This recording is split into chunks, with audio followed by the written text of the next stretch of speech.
This is Brother Thomas from Mystical Lodge Radio, and we're glad you're with us today. Excited to have a guest. Gita Rash is with us, www.gitarash.com. Welcome to our program. Thank you so much for having me. I'm so excited to be here today. I looked over your website and talked with you a little bit. Let's tell the listeners what I know, and then I'll have you answer some questions as well. Yeah, spiritual teacher with a deep knowledge and passion for the metaphysical realm. That's always a big plus on this show, right? Practicing psychic medium for more than 20 years. Gita uses her psychic intuition to provide spiritual guidance and answers about relationships, career, health, personal growth. Gita, this sounds fascinating. Tell us more about what you do. I like to help people, and whether physically as a certified physical fitness instructor and spiritually, because I think the two are connected. So I do a lot of teaching of the body format, getting in touch with yourself physically and also spiritually. I teach yoga and meditation and Pilates, and I also do psychic readings, mediumship, and I teach spiritual classes on how to develop your own inner self and your wisdom and learn with your psychic gifts while developing them. That is one of my favorite things right there, developing your own inner wisdom. I'd love to hear about your story, how you came to learn about the inner wisdom that you possess. I understand as a child you had some experiences, some clairaudient experiences. Why don't you tell us about your growth into this love of all things metaphysical and spiritual gifting? When I was a little child, I was your normal, average, naughty little girl getting into trouble and having fun and all that other stuff. And by the time I was 7 or 8 years old, I started hearing voices. These voices were at first telling me things about other people, and they were amusing, entertaining things. And I thought, okay, this is something everybody gets. I thought nothing of it. Then the voices started telling me very personal things about myself. Things like, Mom knows you stole the cookies and you're going to get into trouble. That caught my attention. I was so scared. That would get your attention. They were ratting you out, weren't they? Correct. And I said, this is something I should look into. And I said, I better ask Dad. So I approached Dad and I said, Dad, I think there's a boogeyman or somebody following me, knowing my every move. And he asked me to explain. And when I did, he started laughing. He said, that is no boogie monster or anything like that. I said, what is it? And he explained to a child what I many years later came to know was psychic phenomena in the best possible way. He said, that is your heart speaking to you. And I said, Dad, should I listen to my mind, my head, or should I listen to this other heart, voice that you call the heart? And he said, always listen to the heart because that is the higher mind. What a wonderful parents. You had an understanding dad. How do you think it was that your dad understood that? Many people who have been through my situation have not been so blessed to have received the proper guidance at such an early age. They grow up being confused, scared, and miserable. But yes, my dad was very spiritual. And what I learned kind of put me on the right track. Like I mentioned, my dad was a spiritual man. And even though he had a very busy life as a civil engineer, he had a library full of books on metaphysical subjects like palmistry, astrology, and numerology. I was so attracted to the books in palmistry that I started reading them once he explained what was going on. By the time I was 11 years old, I was reading hands in public. Really? So people would come to you at age 11 and ask you to read their palms? Right. I first started reading for family, but then, of course, the word spread. And everywhere I went, people would show me their hand, ask me to read it. And my fee at the time was a candy bar because I had a sweet tooth. So every time I read a hand, I got a candy bar. I ended up reading many hands and getting many candy bars. I would be happy to send you a box of candy bars if you're still in business. I think your fee may have gone up, though. Yes, you're right. And now today you do readings, but I think you have a few more tools at your disposal than palmistry. What are some of the other things you do? Over the years, I've studied Western astrology. I've studied Vedic astrology, which is based on the moon chart. And then I went on to study tarot, oracle, divination, and mediumship. That's a lot to master. You have been a very serious student over these past years, haven't you? Yes, I did because I actually had a near-death experience in my early 20s. I want to hear And about that. That's one of my favorite subjects too. Can you describe okay, some of that to me if it's not sure. too personal? Sure. So, like I said, I started at the age of 11 and I started casually into astrology and other kinds of divination, but it was all for fun. I never really was serious about it, never thought I'd do it professionally or nothing of the sort. It was more for entertainment and as a way of passing the time and making friends. It was a great way to make friends. In my 20s, I had a postpartum accident. I had bleeding and I was rushed to the emergency room. In the ambulance, I lost consciousness for what may have been seconds, but seemed like a very long time. During that time, I went over to the other side and saw my mother, who had just passed the year before. I saw my pet and a couple friends and relatives who had passed away in the bomb blast that happened in Mumbai, India. Everything out there seemed so familiar. It seemed so warm, cozy, loving, and comforting. I said, gee, I could dig my heels and stay right here. And just as I was about to get comfortable, I heard a voice that said, not so fast. I turned around and I saw a round table with a board of directors sitting with very stern faces. And they said, you have to go back. And I said, why can't I stay here? And they said, because it's not your time. And I said, but what am I going to do when I go back? And they said, you're going to teach.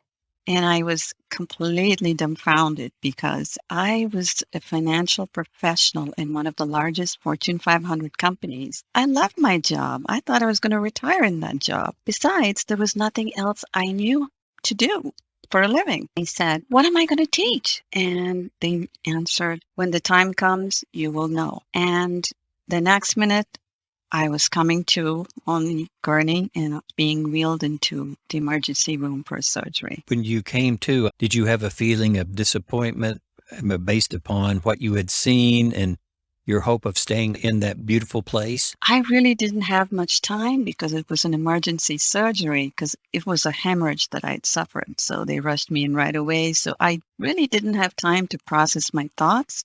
I just stored them away for a later time. But after I recovered, I started to process everything. And I realized there were so many more dimensions than just this earth sphere. And I started seriously studying all the modalities that I had mentioned. Do you still remember this NDE or this near-death experience as clearly as you did what had happened to you?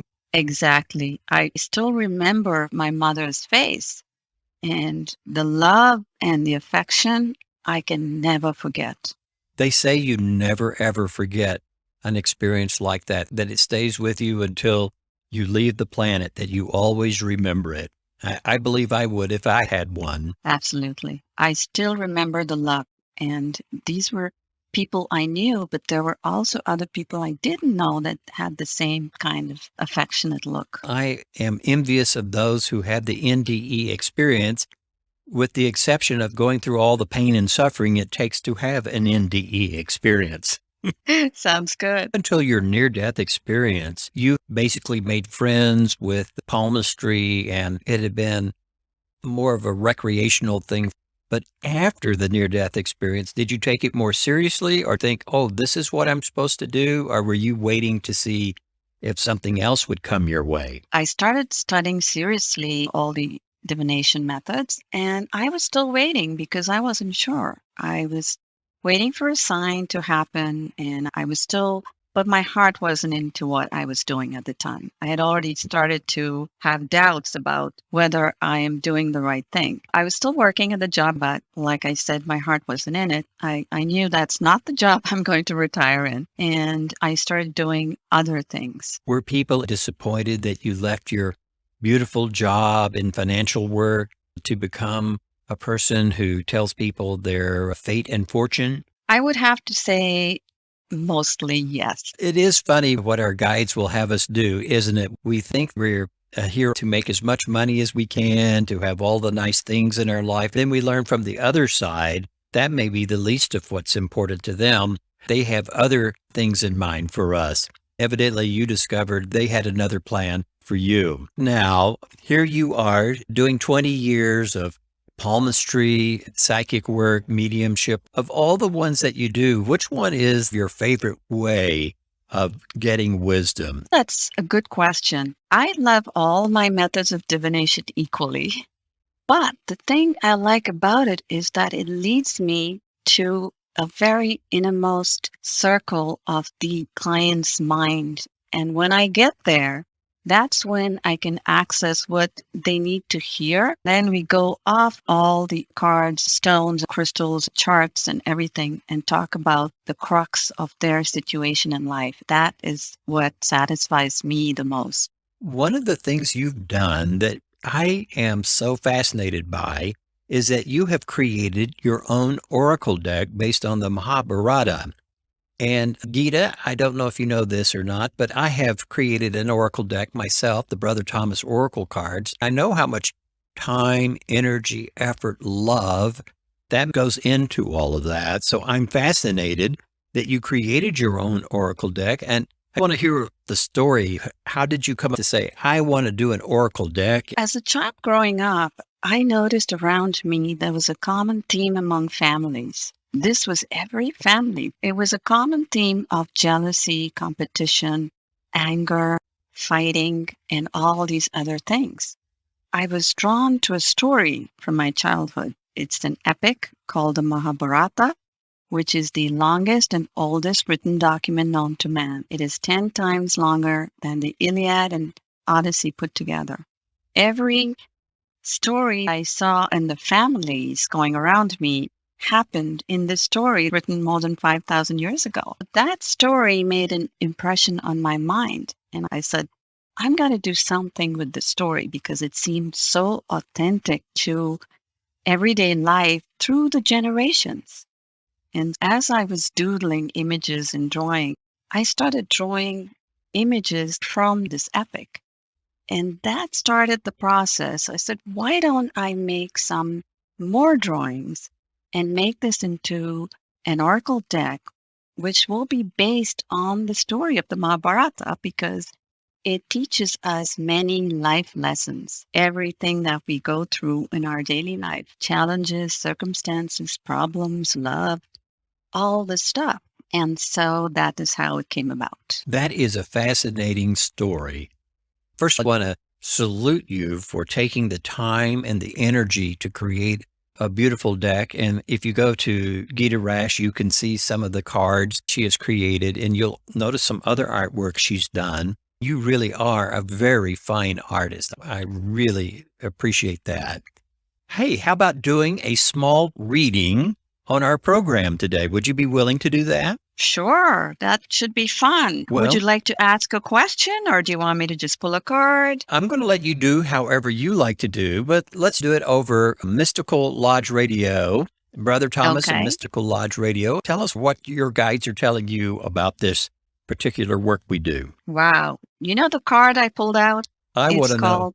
It's called the universe. Why am I not surprised? I want to hear what you think the universe means. Okay, so the number, there's also numbers Yes. in the cards, and I'm a big proponent of numerology, so I've named the numbers given the cards numbers that have special meaning as well. The number on this card is 19, and the person who represents this card has an exaltation in Taurus, which is the second sign in the zodiac. What this card signifies is that you are at the right place at the right time, and this is what the universe wants and expects of you. Fantastic. I'm really glad you didn't get the Burning Tower in the tarot deck. Scary card, isn't it? Yes, actually, the scary cards are not as bad as we make them out to be, but I am really happy. Thank you for doing that reading. We appreciate it, Gita. I want you to know that I have a fascination with Oracle myself. When I saw that you did that, it was like, oh, this is fantastic. What is it about tarot and Oracle that fascinates you so much? I think it is the imagery because if you look at astrology or palmistry, you don't have that colorful imagery that, in a way, is meditative. It takes you to another place. Sometimes you pull out a card for a client and you're just taken away by something that you see first. That is what is so attractive about tarot. When you're doing a natal chart, there's no colors or forms. You just have numbers and shortened abbreviations of planets, and you go with that. It's very technical. But the tarot is more imaginative, in my opinion. It can take you outside of the traditional meaning sometimes. Tarot is fascinating to me too. And I am just like you. I have studied the tarot for a long time, and I have an understanding of each of the cards. I've also found that when one pulls a card, an image is immediately placed in my mind, or my mind goes to a different place than maybe what the card would suggest. I've always felt like the cards were more of a tool to help us focus and get that inner wisdom, and that our guides know how to trigger imagery in our head. Anyway, that's how I look at it. As you've studied it, what do you think about that? I totally agree, 100%. Because, like I said, when I'm doing an astrological chart, I have to go with calculations and set rules and principles. And of course, I use my intuition a little bit. But I find with the tarot and oracle, the imagery is something that takes you out of the ordinary. And like you said, the guides would like to give you some message. And sometimes you get a whisper, which is different. You're looking at, let's say, a tree, but then you hear a voice from your guides telling you something else that is not in the card. And I find that very fascinating. Always fascinating to see what comes up as we do a reading. One of the things you do besides your oracle work is spiritual counseling and advising for people. For people who are hoping to raise their spiritual vibration, go to the next level, grow in that wisdom you were talking about earlier, finding the wisdom within. Any advice that you might give to people like that? I think people tend to doubt themselves a lot. And then after doubt comes fear. My guidance to them would be to just be, just let everything be. And once you're quiet in your own space, you will overcome those doubts and fears and let your inner guidance shine through you and guide you by itself. I have a beautiful friend who is as connected to source as one can be. Her very life is a testament to that, but she doesn't trust the messages she gets as coming from source. She's always worried that she's making it up or that maybe she hasn't heard it correctly. What kind of advice might you give to a person like that? I think you need to become more confident about your own abilities and look to something that you do positively and constructively and gain from that experience to be able to trust the messages you receive. There's nothing like intuition to push you forward. It's like climbing a mountain. You reach the top of the mountain and you go, wow, this is so cool up here. I made it. And intuition is like that, and guidance is like that. Once you find the confidence to believe in yourself, to listen to that inner voice, and to support the wisdom coming through, I think you will be well on your way. I've always found that everybody has that source of wisdom in them. And sometimes when we talk with one another, maybe it's a conversation or the personal reading, maybe we'll use the oracle or something else. It's more reinforcing to what they already know, which I believe comes from that inner wisdom, than new information. Oftentimes I think, you knew before you came to me what the answer was. Have you felt the same way about that? Very much. Again, it comes to self-doubt, which is probably one of the biggest hesitations and things people try to overcome, like you mentioned about your friend. Is not having enough confidence in yourself that, hey, I am hearing this right. For example, as you know, I've done this for many years. And when a client comes and sits in front of me, I'm not afraid to tell them something silly like pink pearls. I don't know if they even exist, but it's That's the message I get. I do tell them pink pearls. And at the end of the session, they will show me something from their pocket that is pink and made of pearl. So I think a lot of people do not have that sense of confidence that what they're hearing is what it is. They don't have that confidence. You're exactly right. I'm going to change the subject because you do quite a bit of work in spirit and you see so many people over the past 20 years and you're tuned in, tapped in, turned on, as people say. I want you to tell me your take on the turmoil going on in the world right now. It seems like we're in a birthing process. I don't really know how to explain it myself. I've tried. How do you see it? What do you think is going on? From a Vedic perspective, we are supposed to be in what is called Kali Yuga, which means we go through eons and generations, and this generation was supposed to go this way. And this is like the Tower card in the tarot, where there is an uprooting and then a renewal. The soil has to reconfigure itself for new growth and fertilization. And harsh as it is, that is the process we are going through. So we can uproot the evil and regrow the good. It's very hard because we came through the pandemic. We're going through a recession. And then we have this war among nations. And this is something we have to experience, unfortunately. We have to shed the tears before we smile the smiles. We have to shed the tears before we can smile the smile. So you see this from a Vedic perspective as the Kali Yuga taking place. Correct. I'm hoping that as we burn one thing down, we will spring up a golden age. What follows the Kali Yuga? After Kali Yuga would be the age of the eon and the generation of starting over, starting afresh, starting anew, almost like spring, which goes into summer. Do you have any idea of how long we might expect this Kali Yuga to go on? Are we in the beginning, the middle, or the end of it? I am no expert, and I just have a faint idea. From my little knowledge, I'm going to say we're probably close to the end of the middle. How about that? The end of the middle. Rats. I'd hope that I would live through it all. But that doesn't mean to say that we can be all restricted to saying the bad, because there's always the good and the bad. And there's good things going on. We have such an advancement in so many different ways that has improved our lives.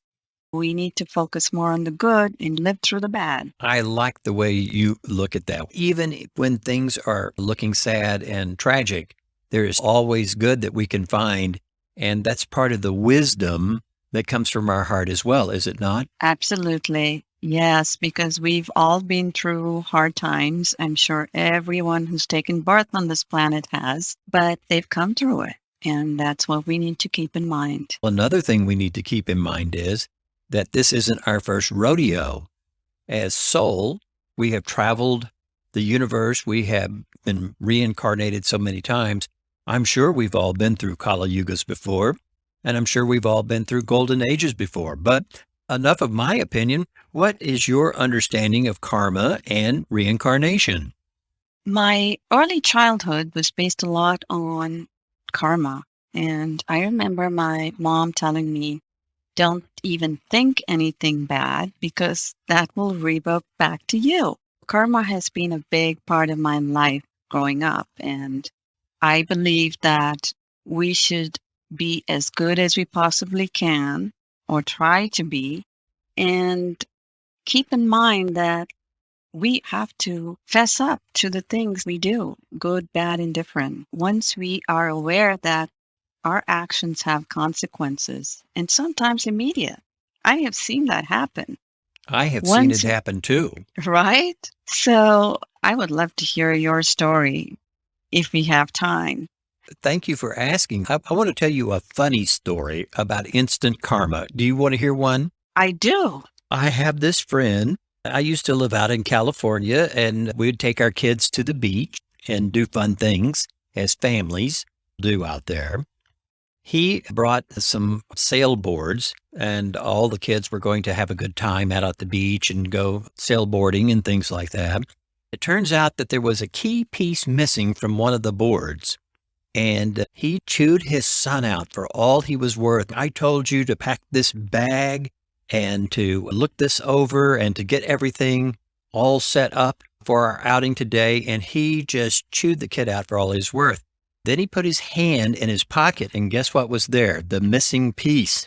And at that time, a wasp out of nowhere came and stung him on the back of the neck. Oh, my. Wow. I don't think he believes in karma, and there was a lot of reasons why I wouldn't talk to him at that moment, but I thought, there it is, right there. You sting your kid, you get stung. To me, it was just the perfect object lesson of instant karma. That was my funny story. Do you have something as well? It's not funny as it is descriptive. This was something that happened to me personally.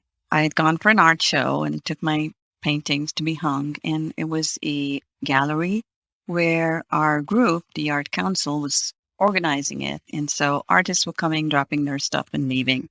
And this lady came up and she brought her work.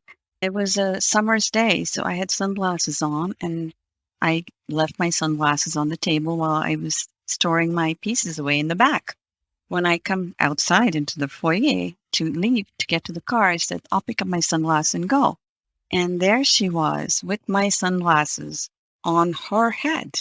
Oh, my goodness. And I said to her, I think you're mistaken. Those are my sunglasses. And she said, no, these are mine. I walked in with them. This was somebody I didn't know. She wasn't a friend. But because she was an art member, I said, I can't possibly do anything about this.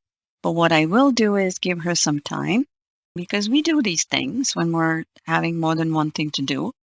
We could be mistaken. And I gave her the benefit of doubt. And I said, she's probably mistaken. I'll just give her a call when she gets home, because we happen to have numbers of all the members. So I found out her name and I gave her a call an hour later. And I said, I think you mistakenly took my sunglasses that were on the table. They're so-and-so brand. And she goes, oh, no, those were mine. And she just hung up. So I said, I'm not going to call the cops on her. I'm not going to do anything. I'll just write this off. So that was the end of that. And then a month or two later, I got a phone call from her, and she goes, why didn't you tell me they were your sunglasses? I said, what are you talking about? Because I had forgotten about the incident. And she said, you remember when we went to the Art Council for the dropping the art pieces off, and you said, you have my sunglasses? I said, yes. And she goes, tell me how much they cost, because I would like to write you a check. I was so confounded. I didn't really want to take the money from her for what they cost, so I just blurted out an amount because she asked for it. And then she said, I want to pay up because her son, who was visiting her, took those sunglasses and said, these are cool, Mom. He put them on, went for a ride in his brand new sports car, and crashed on the rocks on a California highway. Oh, my goodness. She realized immediately that she had to do something. And she said, I'll give you whatever amount it is. And she did. What a story. What a story. Man, I'm not going to take your sunglasses or anything of yours. By the way, though, if I were going to take something, I would take some of your paintings because they are beautiful. Oh, thank you. Before we go, tell our listeners how they can get in touch with you for a reading or to learn more about your oracle cards or anything you want to tell our listeners. Tell us how to get in touch with you. Okay, so my website, www.gitarash.com. I also have a YouTube channel. I have an Etsy website where you can purchase my oracle deck. It's also available on Amazon and everywhere in the world. I have a Twitter account. I'm also on Instagram and, of course, on Facebook as well. I hope our listeners will contact you and grow and learn from the things that you have to tell them. We've been talking to Gita Rash, a wonderful psychic medium, artist, person who teaches spiritual truths, tarot reader, you name it, she's done it, and she's fabulous. Give her a call. Go to her website at www.gitarash.com. Thank you for being on the show today. Thank you so much. It was a pleasure.